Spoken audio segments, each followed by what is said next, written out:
জুলাই গণ-অভ্যুত্থানে বদলে যাওয়া বাংলাদেশে রাজনৈতিক ও নির্বাচনী অনিশ্চয়তায় এবং প্রশাসনিক স্থবিরতায় যে অস্থিরতা তৈরি হয়েছে তার মধ্যেই আগামী ২৫-২৬ অর্থবছরের প্রস্তাবিত বাজেট ঘোষণা করতে যাচ্ছে অন্তর্বর্তী সরকার। তবে এবার বাজেট পেশে থাকছে কিছু ভিন্নতা।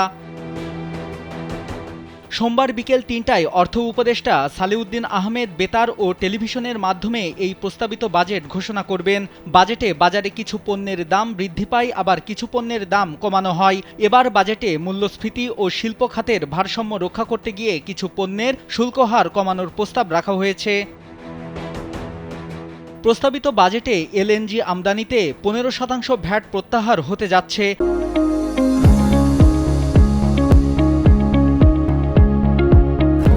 এছাড়া অপরিশোধিত জ্বালানি তেলের উপর শুল্ক ৫% থেকে কমিয়ে ১% করা হতে পারে। অন্যান্য জ্বালানি আমদানিতে শুল্ক ১০% থেকে ৩% কমানো হতে পারে। এতে জ্বালানি তেলের দাম কিছুটা কমতে পারে।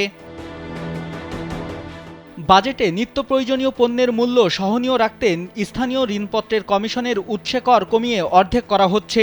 নিত্য প্রয়োজনীয় পণ্যের মধ্যে রয়েছে ধান, গম, আলু, পেঁয়াজ, রসুন, মটরশুঁটি, ছোলা, মসুর ডাল, আদা, হলুদ, শুকনা মরিচ, ডাল, ভুট্টা, মোটা আটা, লবণ, ভোজ্য তেল, দারুচিনি, বাদাম, লবঙ্গ, কম্পিউটার ও কম্পিউটারের যন্ত্রাংশ ও সব ধরনের ফল। এক্ষেত্রে এসব পণ্যের দাম কমতে পারে, যা সাধারণ মানুষের জন্য সুখবর বলা যায়।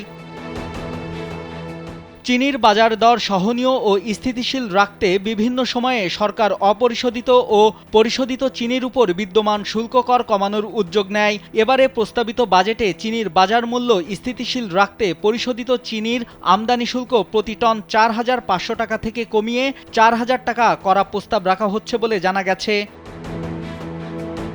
দেশীয় শিল্প প্রতিষ্ঠান ও স্থানীয় শিল্প বিকাশে সহায়ক হিসেবে সয়াবিন মিল কিংবা কাগজ শিল্পের আমদানিকৃত কাঁচামাল বা উপকরণের উপর শুল্ক হ্রাসের প্রস্তাব থাকছে প্রস্তাবিত বাজেটে। পাশাপাশি থাকছে নিউট্রালাইজড সয়াবিন তেলে শুল্ক রেয়াতের প্রস্তাব।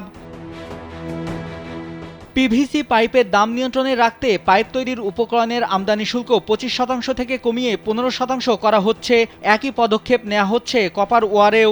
এছাড়া পরিবহনের tyre, tube, brake shoe, brake pad, marble ও গ্রানাইটের কাঁচামাল ও যন্ত্রপাতি আমদানির ওপর শুল্ক কমার প্রস্তাব থাকছে প্রস্তাবিত বাজেটে।